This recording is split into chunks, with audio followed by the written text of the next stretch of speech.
Eh bien, enchanté, très heureux d'être ici avec vous. Je m'appelle Axel Aigret, donc je suis Product Manager à Hitelight. Hitelight, c'est un SaaS studio pour startup. C'est quoi le rôle de Product Manager? Parce qu'on va parler beaucoup de rôle et d'équipe, donc il faut savoir c'est quoi le rôle, quel est mon objectif en tant que Product Manager. Mon but, c'est de maximiser le succès du produit. D'accord? Pour faire ça, j'ai plusieurs responsabilités. Je dois co-définir la stratégie produit avec le fondateur. Parce que pour coup, vu qu'on est à SaaS Studio, on le fait en tant que prestataire avec les fondateurs. Mais aussi donc la roadmap, monitorer le marché, voir comment le marché en fait évolue, le marché des logiciels, et monitorer aussi tous les retours en fait, des utilisateurs. D'accord? Pour avoir de la donnée qui vient du produit. Et enfin, collaborer avec toute l'équipe en interne pour arriver à créer le meilleur produit avec les ressources qu'on a à disposition. Et les ressources, on n'en a jamais assez. Alors, Axel, qui suis-je moi? Quelques petits background facts si vous ne me connaissez pas. Ça fait 13 ans que je suis dans le web, j'ai été dev à la base. Je suis passé au market, parce que c'est bien d'arriver à vendre ce qu'on arrive à dev. Et après, je suis passé à l'UX, parce que je me suis dit c'est mieux d'arriver à faire des trucs qui sont bien et qu'on aime, c'est plus facile à vendre. Et après, je me suis dit, mais c'est encore mieux d'arriver à planifier stratégiquement ce que les gens ont besoin et ce que le marché veut, qu'on aurait envie de designer. Donc, je suis arrivé à PM comme ça. On a lancé de nombreux SaaS avec Hitelight qu'on a accompagné de l'idée au projet jusqu'à la maturité produit vis-à-vis du marché, donc product market fit, pour aller série A. Et moi je suis de nature très, très ouvert d'esprit et très, très aligné sur l'innovation. Très digital nomade aussi, donc on s'inspire en fait en travaillant à distance de plein d'endroits différents. Il y a énormément d'événements SaaS autour du monde, donc on voyage pas mal. Maintenant, aujourd'hui, je vais vous parler de quoi? Je vais vous parler de comment cadrer le produit, en fait, pour augmenter sa pertinence. Moi, c'est un sujet qui me touche beaucoup et qui me plaît beaucoup, parce que c'est un sujet complexe, le fait de cadrer. Et pour cadrer, la première question à se poser, en fait, d'un produit pertinent, pourquoi pertinent? En fait, plus, ça ne veut pas toujours dire mieux. Ça, vous connaissez sûrement cet adage, less is more, c'est très très vrai. Et justement, l'efficience ne suffit pas. L'efficience, c'est quoi? C'est avec autant ou moins d'entrées, je veux produire plus de sorties. Ça, c'est bien, on est dans une logique de produire plus de sorties. Mais on n'est pas dans cette logique-là, on est dans une logique d'arriver à produire plus de résultats pour l'utilisateur final. Et souvent, en fait, ça veut dire produire moins ou mieux. Donc il y a un problème d'objectif en fait dans l'efficience, c'est pas l'output, c'est pas de la sortie, mais c'est vraiment du résultat qu'on cherche à avoir pour l'utilisateur. Et un deuxième problème, c'est que ça marche bien sur des logiques de production où il y a peu d'inconnus, où il y a peu de... vraiment où c'est plutôt fixe, c'est plutôt prévisible en fait. Donc sur des chaînes de production qui n'ont pas de créativité, oui, l'efficience a un enjeu. Sinon, je dirais plutôt que c'est plutôt la pertinence, et la pertinence, moi je le vois comme l'efficience, mais pour justement le résultat final avec un processus créatif. Si on prend ça, il y a trois choses. Le but, c'est de maximiser en fait. Le vrai enjeu il est là, c'est de maximiser la valeur qu'on arrive à produire en termes de résultats utilisateurs avec les ressources qu'on a. Le deuxième point, c'est d'arriver à faire des meilleurs choix. Parce qu'en fait, un produit, ce n'est qu'une série de choix, et il y en a beaucoup. Comment faire des meilleurs choix dans un environnement avec beaucoup d'inconnus? C'est-à-dire qu'on n'est pas sûr que nos choix vont payer. Et c'est toute la complexité en fait. Arriver à dérisquer les choix aussi. Et le troisième point, être créatif. Parce qu'en fait, faire les meilleurs choix, ça passe souvent par l'innovation et la création. On est dans un milieu où on peut le faire, donc c'est l'avantage qu'il faut l'utiliser. C'est pas produire la même chose qu'a fait le concurrent. Donc on ne fait pas des marteaux et des clous. Voilà. Alors, sur la product pertinence, la question c'est comment cadrer? Mais cadrer quoi? Donc on va parler de cadrer une feature, un groupe de features pour votre produit. C'est quoi le nom de votre doc? Vous en tant que PM, en tant que PO, parce que là je parle en tant que PO, en tant que PM, c'est quoi le nom du document que vous produisez avant de partir en design? Donc réfléchissez et dans votre tête, je pense que là c'est bon, c'est en train d'arriver. Vous allez voir, j'ai parlé à beaucoup de PM, le nom est très très différent, hein. Il change très très souvent. Voilà à peu près tous les noms qui existent, donc cadrage fonctionnel, cahier des charges, tâches, formalisation, enfin ça dépend, il y en a plein. Il n'y a pas vraiment de deadline et on va peut-être même en avoir un nouveau aujourd'hui. C'est ce qu'on va parler parce que le but c'est de partager nos méthodes.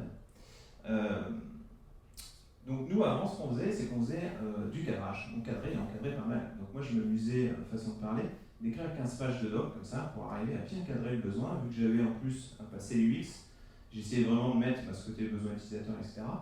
C'est bien, mais c'est pas bien pour une raison toute bête, c'est que l'équipe n'a pas envie de lire votre doc en fait. Donc vu qu'elle ne le lit pas, vous n'avez pas d'adhésion, vous n'avez pas de feedback, et vous n'avez pas de contribution. Enfin, pas assez en tout cas. Donc la deuxième solution qu'on s'est dit, bon, on va ajouter des vidéos, on va faire une petite vidéo Loom, ça peut être sympa, on va rendre ça un peu plus fun, on va raconter en fait le cadrage avec du storytelling par le PM qui connaît, qui comprend le produit, il va le raconter.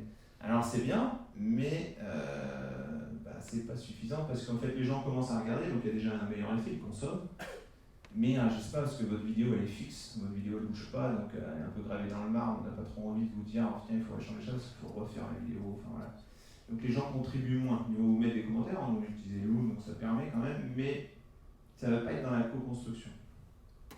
Donc on a réfléchi et on s'est dit comment on pourrait cadrer encore mieux en fait, comment on pourrait vraiment mieux cadrer quoi. Et moi j'utilisais pas mal Outcome Based Roadmap dans pas mal de produits. Donc Outcome Based Roadmap, c'est l'image que vous voyez à droite. Ce qui est pas mal, c'est que ça vous permet de connecter vraiment la vision du produit avec les objectifs, les OKR, avec la feature tout en bas. Et donc vous voyez au milieu, on a les opportunités. Et les opportunités en fait, opportunités et des solutions, c'est toute la partie discovery. Donc on en parle beaucoup en ce moment dans le produit, les discovery. Donc je vous conseille de lire Discovery Habits, qui est un très bon livre pour attaquer. Et justement en fait, est-ce que le scope, ce serait pas le problème en fait? Qu'est-ce qu'on ferait en fait? Donc plutôt que framer une feature quand même qui est très très en bas dans le quoi en fait, être plus dans l'opportunité. Et ce qu'on a fait. Donc on a pivoté vraiment du framing en fait de features au framing d'opportunity. Et l'idée de faire ça en fait, c'est qu'on n'est plus dans une vision de dire on va en faire un, mais on va le faire. Mais on est plus dans le fait d'arriver à en faire 3 et se dire tiens on va choisir la meilleure opportunité, celle où je vais allouer plus de ressources, enfin c'est des ressources déjà, qui, je pense, va me permettre d'atteindre mon objectif. Donc on fait moins de pertes, en fait, au final. Dans le contenu, on va avoir beaucoup plus de why, beaucoup plus de why et des how, beaucoup moins de what, en fait. On va beaucoup moins parler, en fait, de qu'est-ce qu'on va faire concrètement. On va juste parler de l'essentiel qu'il y a besoin de savoir, d'accord? Et c'est pour ça qu'on le nomme, en fait, parce qu'il y a un nom, The Golden Frame. Alors pourquoi? Parce que ça s'inspire, en fait, vu qu'il y a beaucoup plus de why et des how, du concept Golden Circle de Simon Sinek, que je vous conseille de lire Start with Why, qui est très sympa. Ça ne marche pas que pour le produit, ça marche pour plein de trucs. Voilà. Et donc le but de Golden Frame, c'est vraiment d'imaginer une one-page short executive summary, mais meilleure, parce que bon, c'est quand même, ça reste du texte, c'est quand même chiant à lire, il faut être clair, et dédié pour l'équipe produit. Ok? Alors vous allez voir, le format il n'est pas très très différent. Ça reste une vision de slide. Par contre, c'est le quoi en fait, c'est qu'est-ce qu'on met dedans en fait. C'est exactement comme une recette, vous allez voir après. Une recette, c'est pas que les ingrédients ça compte, mais c'est surtout comment on utilise les ingrédients, comment on les coupe, comment on les met, comment on les organise. Donc c'est un peu la même chose. Là, pour le coup, nous, l'équipe, déjà, elle aime le lire en fait. Elle aime le lire, elle aime le consommer et elle aime contribuer en fait, co-créer en fait. Là-dessus. En plus, moi en tant que PM, je suis content parce que ça me prend beaucoup moins de temps à créer et je peux en faire plus. Et donc, en fait, j'ai plus une vision d'investissement dans le produit qu'une vision en fait d'usine et de production. Alors, l'anatomie du contenu, c'est quoi? En gros, c'est ça. Donc, je vais en détailler, vous allez voir, c'est très summarized, il n'y a que, en gros, max 10 slides. Et je vais en détailler juste quelques-unes. Vous avez, qui sont intéressantes. Vous avez par exemple dans le why, on va mesurer le succès. Donc on va expliquer pourquoi c'est important en termes de business et d'utilisateur de faire cette opportunité. Mais on va aussi expliquer comment on mesure le succès. Parce que si vous ne le faites pas, vous allez shipper, vous allez envoyer, et comment vous allez prouver en fait cette feature, ça a marché en fait. Parce qu'à la base c'est qu'une opportunité, c'est pas une preuve de réussite. Donc ça c'est un premier. L'appétit qui a été quelque chose que moi j'ai intégré après avoir lu Shape Up, donc qui est une méthodologie de développement cycle en fait, qui a été écrit par 37 Signal et Basecamp. L'appétit, c'est donc dans le comment en fait, vous allez définir, vous allez inverser le jeu, vous allez définir l'appétit, donc la ressource, la quantité de ressources que vous allez allouer, d'accord, au produit, enfin à cette opportunité. Donc c'est vous qui allez dire, bah tiens, je vais mettre, ça vaut pour moi un sprint, ça vaut pour moi 10 jours, ça vaut pour moi 3 jours. Parce qu'en fait, businessment parlant, si vous arrivez à résoudre et attaquer le problème, ça vaut quelque chose pour vous. Mais on le fait avant même de dire sur quoi on va partir comme solution. C'est ça qui est intéressant, on définit l'appétit, qu'on est prêt à y mettre, comme un investisseur en fait. Un dernier point, désolé, hop, je relance. Le what visual. Donc le what en fait c'est définir rapidement une phrase, qu'est-ce que vous allez faire en fait, mais il faut aussi définir ce que vous n'allez pas faire. Ça c'est souvent pas fait et c'est quelque chose qui marche à tous les niveaux. Même au niveau de la product strategy en fait c'est pas fait et ça manque. C'est aussi important de définir ce que vous allez faire que ce que vous n'allez pas faire, ou est-ce que vous allez vous arrêter les limites en fait des choses. Voilà, donc tout ça, je rentre un peu plus dans le détail. Vous aurez un template Miro, si vous avez envie de jouer avec, de tester, de regarder comment ça marche et d'utiliser chez vous. Voilà, vous avez un template Miro à la fin de la conférence, vous aurez un lien qui vous permettra d'accéder en fait à ce Miro, où dedans vous aurez accès en fait à tous les contenus et tous les bonus. Hop. Alors, pourquoi c'est meilleur vraiment pour nous?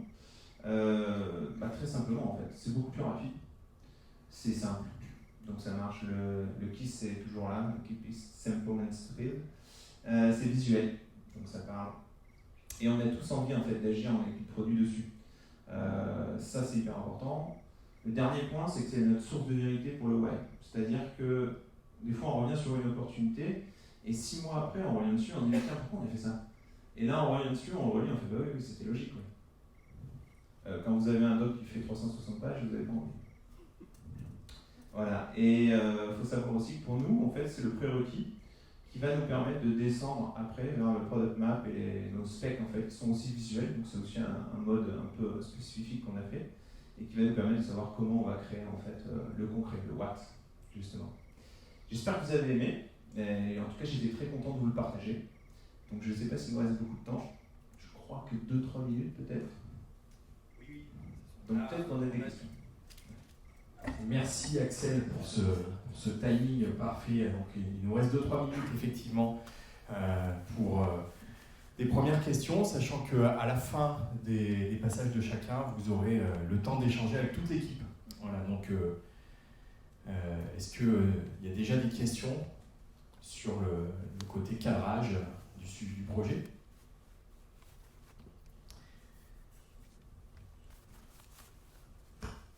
Pas de questions encore. Alors moi j'aurais peut-être une petite question. Donc si tu as... Ah, si une question là-bas. Alors j'amène le micro.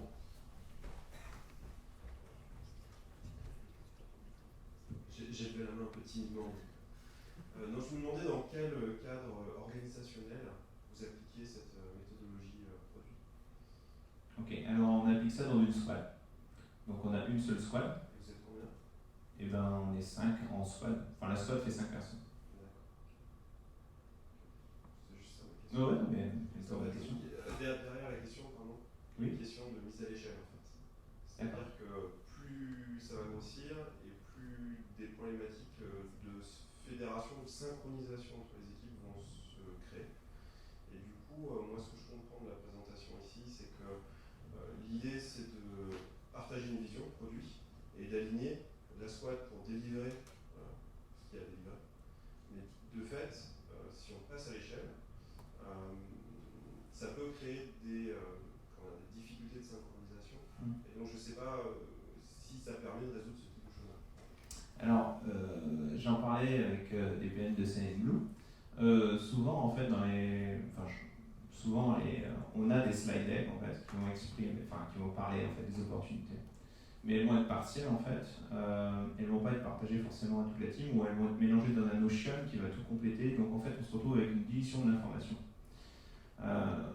Tant que l'information en fait dans la squad est OK, c'est bon en fait. Il ne faut pas dupliquer l'information. Le problème c'est la duplication de l'information. Si vous faites des liens d'information, donc il fait très attention à Highlight de ne pas dupliquer. Si vous dupliquez l'information, là vous avez des problèmes. Mais pour moi en fait c'est totalement connectable avec des logiciels. Vous faites des liens en fait vers les choses et ça suffit. Merci beaucoup Axel.